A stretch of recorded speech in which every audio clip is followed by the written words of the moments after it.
In today's video, we're going to continue our 2019 NHL offseason plan series, and today we're discussing the Colorado Avalanche, and it's coming up next.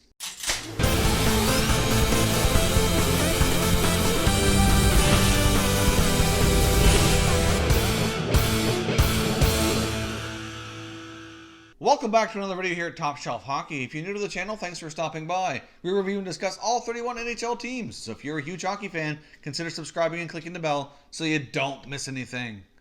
So if you're new to this series, we basically break this down into three segments. Segment one, we're going to take a look at the 2018-19 season, take a recap here of all the key team and player statistics, review any significant changes that happened to the team throughout the season. In segment two, we're going to take a look at their cap situation and analyze any pending RFA and UFA contracts they need to handle this year. And then thirdly, we're going to take a look at what this team needs to do to improve. So we're going to discuss any potential moves, signings, trades, etc. that they should look at making to make this team better for next season. If you missed any of the past videos in this series as well, I will link a playlist up here so you can take a look at all the teams we've covered so far during this series. Now let's jump in here and take a look at the 2018-19 season recap for the Colorado Avalanche. So the Colorado Avalanche finished with a record of 38-30-14 for 90 points, finishing in 5th place in the Central Division. The Avalanche qualified for the playoffs as a wildcard team, taking down the top-ranked Calgary Flames in round 1, but ultimately lost in a 7-game showdown against the San Jose Sharks in round 2. Now, taking a look at some of their key team metrics here, let's take a look at special teams first. Their power play was excellent this year, ranking number 7 in the NHL at 22%. So certainly with the firepower they can put out there, not a wonder why it's so strong. So that's certainly something they need to continue moving forward. Their PK, however, wasn't the greatest, 78.7% effective rate, 25th best in the NHL. So obviously that's not the greatest. That needs to be improved for sure to take them up, to have a better chance, not only being a playoff team, but being a more serious contender. Goals for, they scored 260 goals for 10th best in the league. Goals against, they allowed 246 for 16th best in the league. So certainly respectable above average numbers there in both those cases. So certainly not a bad year overall for the Avalanche. Now let's take a look at some of their key individual performances, including their goaltenders and some top scorers. They really had both goalies, Varlamov and Grubauer, both play a fair bit this year. Varlamov finished with a record of 20-19-9, a .909 save percentage, and a 2.87 goals against. But Grubauer really stole that number 1 job later into the year. He was a big reason why they were able to be so hot down the stretch and get into the playoffs. He finished with a record of 18-9-5, a .917 save percentage, and a 2.64 goals against. So certainly his goals against and save percentage both better than Varlamov. He was a starting goaltender throughout the playoffs. Varlamov, of course, is a pending unrestricted free agent, which we'll get into here later. So certainly looks as though Grubauer has the starting job moving forward. And taking a look at some of their top scorers, they were led by Nathan MacKinnon here once again. Put up a 99-point season. MacKinnon has had a couple of absolutely monster years now for the Avalanche and really coming to his own and proven to be one of the league's top players. Of course, Mikko Rantanen's not far behind him with 87 points. And of course, Rantanen did miss some time as well. Landeskog finished with 75 points, but he also missed 9 games, appearing in 73 for the Avalanche this year. Of course, defenseman Tyson Barrie had another solid year from the back end, being a big catalyst here for a lot of the offense, putting up 59 points, being a big member of that power play as well. Now, as far as any trades or significant changes to the Avalanche this year, we really didn't see a whole heck of a lot. They made a minor move at the trade deadline, acquiring center Derek Brassard, who ended up being moved a few times this year. He made his way, obviously, from Pittsburgh down to Florida and then over to Colorado. And then, of course, now he's a pending UFA, and we'll get into that here in the next segment. So, speaking of which, that's a nice segue to take a look at their salary cap situation, including any pending UFAs and RFAs for this team, and there's quite a few here to have a look at. Now let's get started with the RFAs first. Now, of course, the big one of the bigger ones in the league is Mikko Rantanen. After a couple of really solid monster seasons here, Rantanen is going to be looking for a significant raise. More than likely will outpace Nathan MacKinnon here on a contract. The contract that MacKinnon has, it certainly looks like quite a bargain at this point after he's exploded the last couple of years. So Rantanen more than likely will be earning a bigger salary, but that's certainly just how it goes sometimes as the salary cap increases and as performance changes. So either way, Rantanen's getting himself a significant raise, and it does sound like they've already begun negotiations here, and I do think they try to lock him up long term if possible.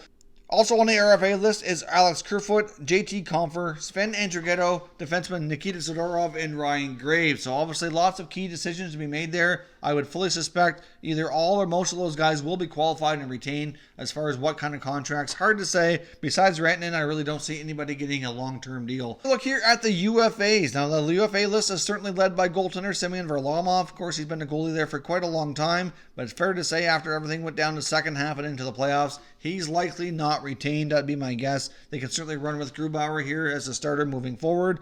Of course, Derek Brassard, who I mentioned was obtained at the trade deadline, likely doesn't return as well. You've also got veteran Colin Wilson, Gabriel Bourque, and defenseman Patrick Nemeth. Now, as regards to Wilson, Bourque, and Nemeth, I would say more than likely Wilson doesn't return. Bourque and Nemeth are possibilities depending on the term and dollars that they're looking for here. Certainly something that's a possibility. Now, they do have some players that are eligible for contract extensions, which they could choose to take care of this year, which include the biggest one here being defenseman Tyson Barrie, of course, forward Carl Soderberg, and Matt Nieto as well. So certainly debatable. I don't think it's a foregone conclusion that all three of those will be having discussions on extensions. I do think Tyson Barrie will, depending on how that goes, will determine if he's signed longer term or if he is potentially traded, which is a player who's been mentioned in trade rumors here for quite some time. Now, taking a look at their cap space situation, they have 14 players under contract for next year at $47.7 million. So that gives them with about $33 million roughly in cap space, depending on the increase we get this summer here for next year's salary cap. That's all kinds of room. And yes, they do have a lot of players to look after, but it also gives them a lot of flexibility to maybe go after some free agents or make some other changes and give this team a different look next year. Now that we're all through that, the final segment here is what does Joe Sakic as the GM need to do to really take this team up a notch and make it better for next year? I mean, we saw 2 years ago, they made the playoffs and lost in round 1. This year, they made the playoffs, lost in round 2 in somewhat controversial fashion. Went to 7 games against the Sharks.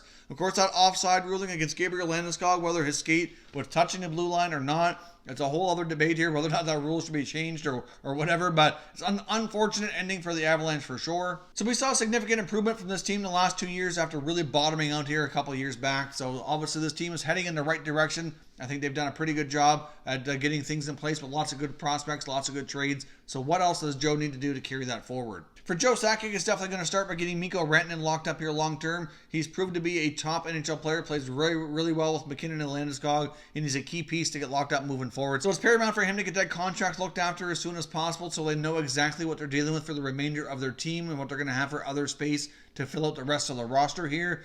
So obviously that's key step number 1. Secondly, he needs to have a very important 2019 NHL Draft. Now, the Avalanche made a very good trade here with Matt Duchene and the Ottawa Senators a couple of years back and hold the Senators' first-round draft selection, which is number 4 overall. Of course, they have their own first-round pick as well, which is number 16. So they're picking twice in the first round, both relatively high picks. They have an opportunity to get a pretty top player at each selection. For the most part, the Avalanche have drafted relatively well, so I do trust Joe Sakic to make some wise choices here. Of course, with that number 4 pick, it's really tough to say who they're going to be able to land because it really depends on those top 3 spots and who's off the board. I think it's fair to say Jack Hughes and Kaapo Kakko will not be available those spots. The number 3 spot for the Hawks is certainly debatable who they're going to select. So, for example, the Avalanche might be looking at a top defenseman like Bowen Byram, and if he's there, even though they have some other great young prospect defensemen, you kind of have to take him because he's such a dynamic guy that you don't want to pass over him. You've also got Alex Turcotte, who's an excellent top forward, likely going to go in that 3 or 4 spot as well. They could take a chance and go with a very dynamic Russian forward, Vasily Podkolzin. There's a potential big center iceman, Dylan Cousins. You got Kirby Dach.